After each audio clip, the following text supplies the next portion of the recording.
हाय viewer, चरैवेती classes में आप लोगों का स्वागत है। ये हम लोगों का डेली करंट अफेयर्स का शो है और आज है 12 अगस्त 2021 और हम लोग इस शो में आज पूरे दिन का करंट अफेयर्स डिस्कस करेंगे। तो चलिए शुरू करते हैं। सबसे पहला हम लोग देख लेते हैं छत्तीसगढ़। छत्तीसगढ़ बना शहरी क्षेत्र में वन संसाधन अधिकारों को मान्यता देने वाला भारत का पहला राज्य।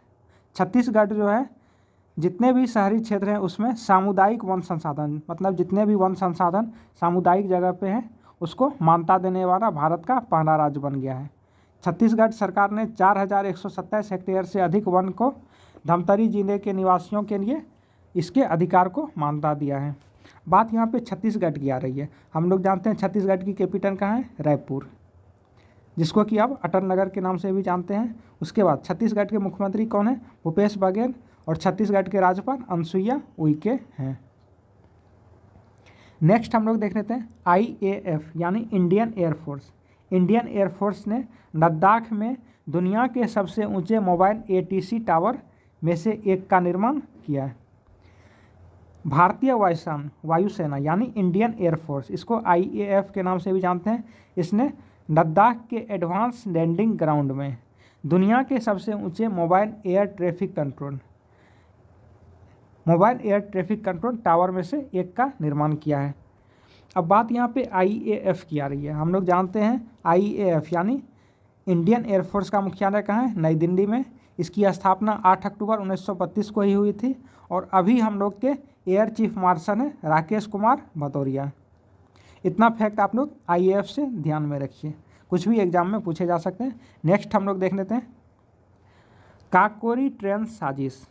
जो काकोरी ट्रेन में डकैती हुआ था हमारे स्वतंत्रता सेनानियों के द्वारा जो किया गया था, उसको अब हम लोग नाम बदल के काकोरी ट्रेन एक्शन के नाम से जानेंगे। तो यह कौन किया है, उत्तर प्रदेश गवर्नमेंट ने 1925 में यह डकैती हुआ था। हथियार खरीदने के लिए हमारे क्रांतिकारियों के पास पैसे नहीं थे, तो काकोरी नाम के एक स्टेशन पर एक ट्रेन को हमारे क्रांतिकारियों के द्वारा लूटा गया था, जिसके आरोप में हमारे क्रांतिकारियों को फांसी पर चढ़ा दिया गया था। उन्हीं क्रांतिकारियों को श्रद्धांजलि देने के लिए इस ऐतिहासिक घटना का नाम बदलकर अब काकोरी ट्रेन एक्शन कर दिया गया है। पहले इसको काकोरी ट्रेन डकैती या काकोरी ट्रेन साजिश के नाम से जानते थे। नेक्स्ट हम लोग देख लेते हैं भारत और सऊदी अरब। भारत और सऊदी अरब के बीच एक एक्सरसाइज हो रहा है, अन मोहद अन हिंदी 2021। यह अभ्यास आयोजित हो गया। इस खबर को हम लोग देख लेते हैं। भारत और सऊदी अरब अपना पहला नौसैनिक अभ्यास, इससे पहले नौसेना का कोई भी अभ्यास सऊदी अरब के साथ नहीं हुआ था, यह पहला अभ्यास है। अन मोहद अन हिंदी इस अभ्यास का नाम है। यह आयोजन करने के लिए पूरी तरह तैयार है दोनों देश। इसमें भाग लेने के लिए भारत का INS कोच्चि सऊदी अरब पहुंच गया है। नेक्स्ट हम लोग देख लेते हैं 12 अगस्त को 2 दिवस मनाया जाता है। एक तो मनाया जाता है विश्व हाथी दिवस यानी वर्ल्ड एलिफेंट डे। दूसरा मनाया जाता है 12 अगस्त को विश्व युवा दिवस, या इसको हम लोग अंतर्राष्ट्रीय युवा दिवस के नाम से भी जानते हैं। यह 12 अगस्त को मनाया जाता है, इंटरनेशनल यूथ डे। नेक्स्ट हम लोग देख लेते हैं क्वाड नेवीज शुरू करेगी एक्सरसाइज मालाबार 2021। यह क्वाड क्यों बोला गया है, क्योंकि यहाँ पे 4 देश भाग ले रहे हैं, भारत, अमेरिका, जापान और ऑस्ट्रेलिया। यह चारों देश मिलकर मालाबार एक्सरसाइज का 2021 वाला कर रहा है। 21 अगस्त से यह शुरू होगा और इंडो पैसिफिक रीजन में गुआम तट पर यह एक्सरसाइज होने जा रहा है। नेक्स्ट हम लोग देख लेते हैं कैसीफाई। कैसीफाई का ब्रांड एम्बेसडर बन गए हैं राजकुमार राव और यह पहले ब्रांड एम्बेसडर हैं। हम लोग नेक्स्ट देख लेते हैं DRDO ने निर्भय मिसाइल का सफल परीक्षण किया है। DRDO यानी रक्षा अनुसंधान और विकास संगठन, इसी को हम लोग अगर इंग्लिश में देखें तो defence research and development organisation. इसने उड़ीसा तट से दूर चांदीपुर में एकीकृत परीक्षण रेंज, इस परीक्षण रेंज से मध्यम दूरी का यह सबसोनिक क्रूज मिसाइल है निर्भय, इसका सफल परीक्षण किया है DRDO ने। निर्भय जो है भारत की पहली स्वदेशी प्रौद्योगिकी क्रूज मिसाइल भी है। इसके बाद यहाँ पे DRDO की बात आ रही है। हम लोग जानते हैं DRDO का मुख्यालय कहाँ है, नई दिल्ली में। उसके बाद DRDO की स्थापना 1958 में हुई थी और इसके वर्तमान के अध्यक्ष G सतीश रेड्डी हैं। इतना फैक्ट आप लोग ध्यान में रखिए। नेक्स्ट हम लोग देख लेते हैं, PM मोदी ने तार के तेल पहन की घोषणा की है। प्रधानमंत्री मोदी ने तार के तेल सहित खाना पकाने वाले तेल में भारत को आत्मनिर्भर बनाने के लिए 11,000 करोड़ रुपए के राष्ट्रीय खाद्य तेल मिशन ऑयल पाम इसका घोषणा किया है। हम लोग के प्रधानमंत्री मोदी ने यह घोषणा किया है। नेक्स्ट हम लोग देख लेते हैं, आज ही अभी हम लोगों ने देखा कि 12 अगस्त को अंतर्राष्ट्रीय युवा दिवस मनाया जाता है।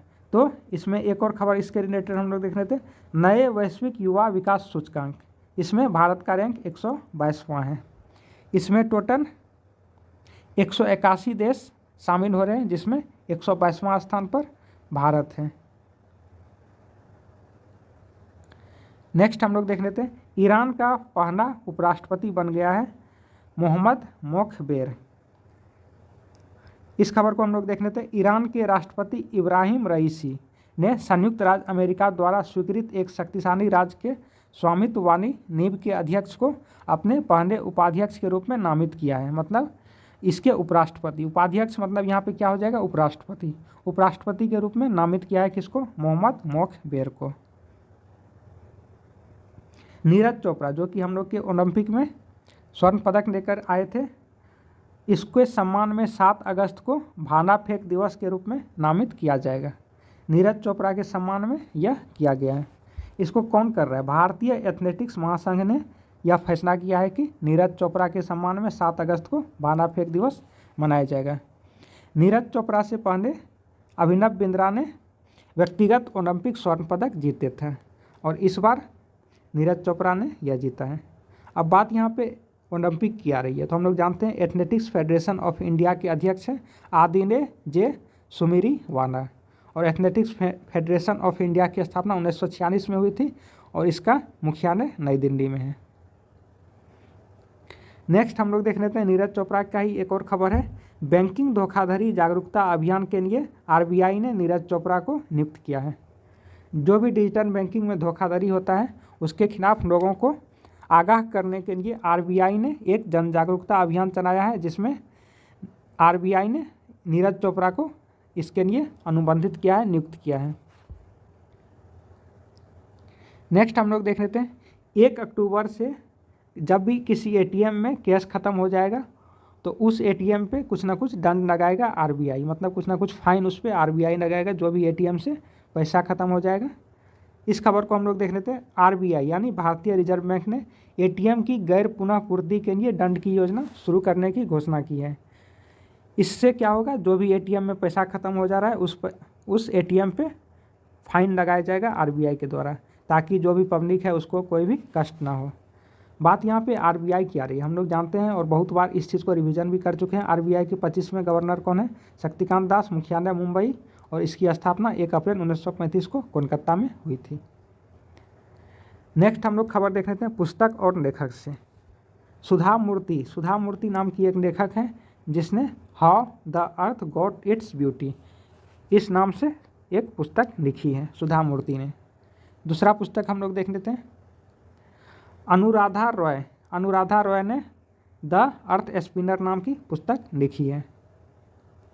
और एक और हम लोग देख लेते हैं, the year date was not the diary of a 14-year-old नाम का एक पुस्तक का विमोचन किया है शबाना आजमी ने। और इस पुस्तक को लिखा कौन है, तो बिरिशा जैन, यही है बिरिशा जैन ने इस पुस्तक को लिखा है।